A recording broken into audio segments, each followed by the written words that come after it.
The Adept Armor Novasteel helmet, previously known as the Diamond Age Neosteel helmet, is one of the first takes on a modern hardened steel helmet.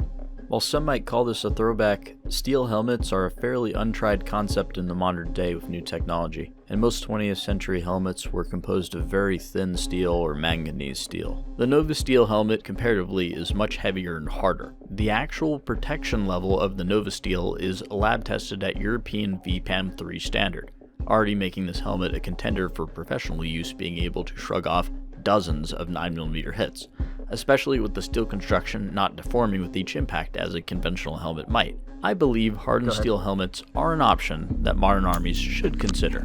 Speaking of modern armies, today's sponsor is the free modern military themed strategy game Conflict of Nations.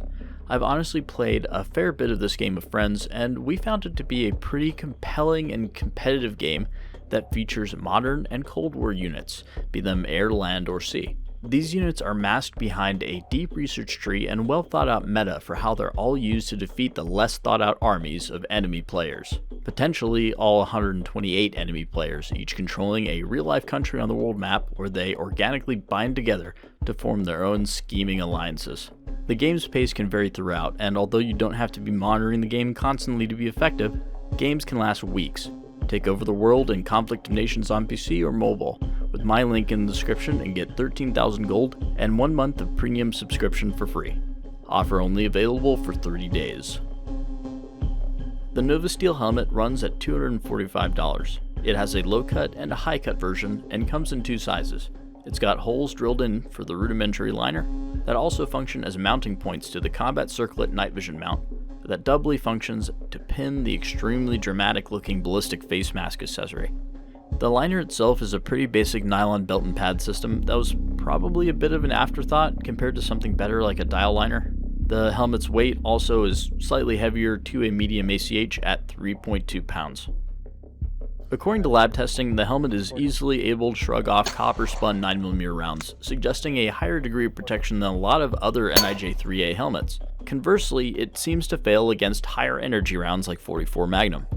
This is surprisingly similar to how polyethylene helmets perform, at least by a pass-fail metric. Polyethylene helmets are usually able to stop conventional pistol bullets containing steel cores, but they also deform unacceptably against high foot-pound energy hits. The first shot we're taking is with a steel-jacketed M39B 9mm round that easily penetrates all Kevlar helmets.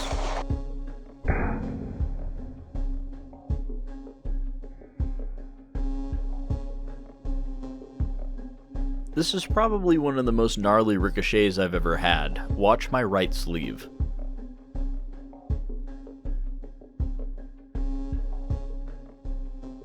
Recording? Alright, recording.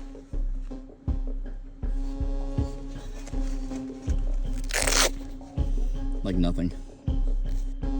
Moving on to super velocity solid copper 45 ACP rounds. Ready?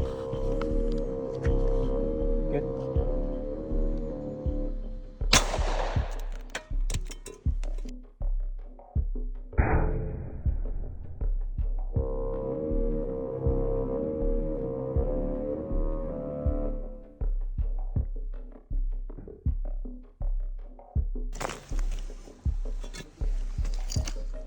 Good indentation.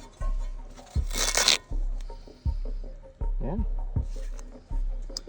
Wow, this is interesting. Okay. And finally, after one low shot, we're hitting it with 44. Ready? Ready.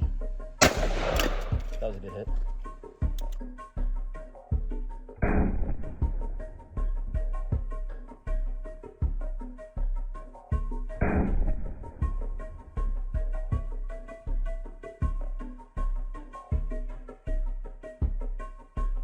The results are pretty consistent with what I've read and what I was told.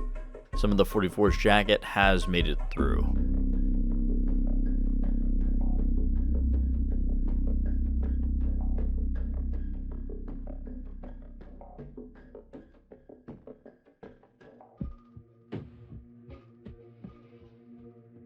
So what we have here is a helmet that, for a third of the price commercially, can stop effectively what polyethylene helmets can. Although you could argue that Kevlar can stop 44 Magnum hits, Kevlar would have failed against the steel core. It's funny that after all the advancements of polyethylene and Kevlar, an updated steel helmet design ends up being perfectly adequate. I've done all I can here. Make your own judgments.